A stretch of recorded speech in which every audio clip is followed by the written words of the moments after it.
एक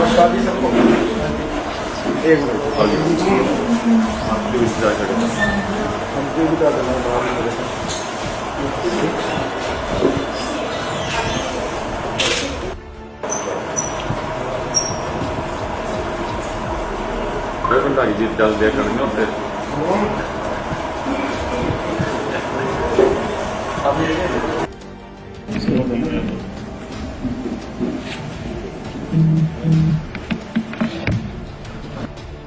वायरस को कम करने में रहा था, इसलिए सभी सफाई कर्मचारियों को जिला सिरमौर में हर मंडल पे सम्मानित किया गया।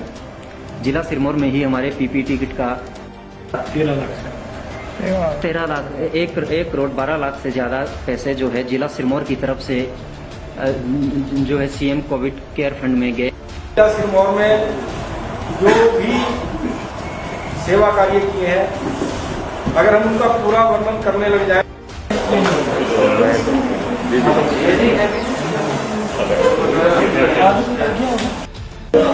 जिला सिरमौर भारतीय जनता पार्टी ने कोरोना काल में जो सेवा कार्य किया,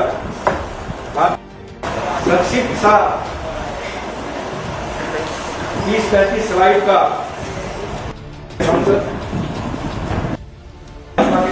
बहुत ही आदर की योग्य हमारे पत्रकार बंधु कोरोना काल में व्यापार एवं वाणिज्य विधेयक 2020 अर्थात किसान जो दूसरा विधेयक हमारा आया है उसका नाम है कृषक कीमत अवशासन और कृषि सेवा की पार्टी, जो कि हमारे देश की सबसे पुरानी पार्टी है, वो सैकड़े में भी 2.5 अंक में निपट गई है। और अगर इनकी यही स्थिति रही है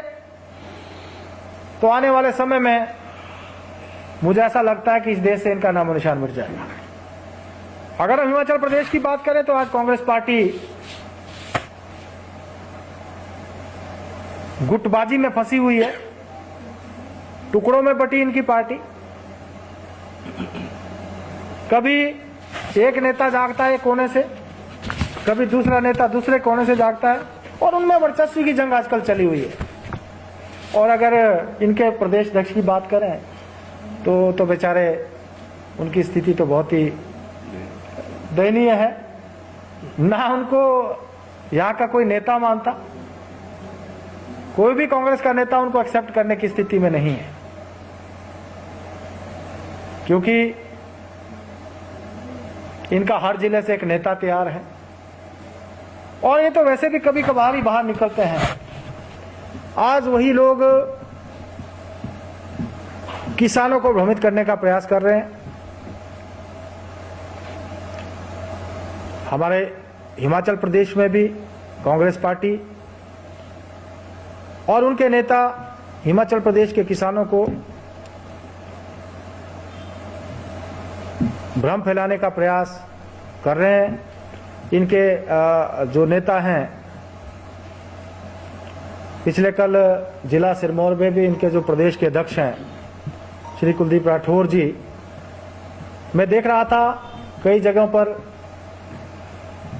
लोगों को बरगलाने का उन्होंने प्रयास किया। एक महान बुद्धि नेता जो कि कभी कभार ही बिल से बाहर निकलते हैं और बड़ी लंबी लंबी बातें कर रहे थे। लेकिन मैं इतना कहना चाहूंगा कि जो दोनों विधेयक आए हैं, दोनों ही विधेयक इस देश के किसानों के हित में हैं। इस बात को पहली बार इस बात को आंका गया कि हमारे देश में लगातार कृषि के उत्पादन को बढ़ाने के लिए प्रयास हुए, लेकिन किसानों की आय को बढ़ाने के विषय में अगर किसी ने पहली बार सोचा तो हमारे देश के यशस्वी प्रधानमंत्री श्री नरेंद्र मोदी जी ने सोचा। पार्टी के नेता भ्रमित करने का प्रयास कर रहे हैं कि एमएसपी को बंद कर दिया गया है, लेकिन मैं आपको स्पष्ट कहना चाहूंगा कि भारतीय जनता पार्टी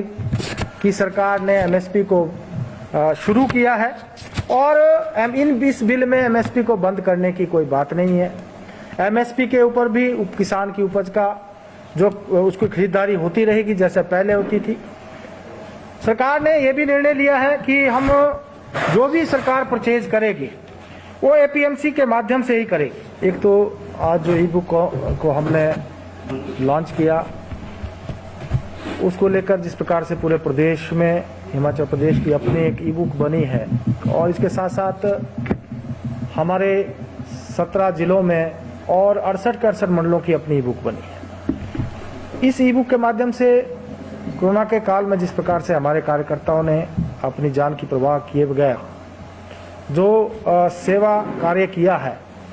उसको एक बुक के माध्यम से उसका एकत्रीकरण किया गया और माननीय प्रधानमंत्री श्री नरेंद्र मोदी जी, जैसा कि उन्होंने कहा कि इस कार्य को हम सेवाई संगठन और उस दृष्टि से सेवा कार्य को एकत्रीकरण करके उसको हम बुक के माध्यम से भी और जो हमारा सोशल मीडिया यूट्यूब के माध्यम से प्रचारित कर सकें, ताकि हमारा आम कार्यकर्ता भी इस बात को देख सके कि हमारी पार्टी ने इस दौरान, हमारे सभी कार्यकर्ताओं ने अपनी जान की परवाह किए बिना जो सेवा कार्य किया, उसमें कोई भूखा न सोए, इस बात को सुनिश्चित किया गया।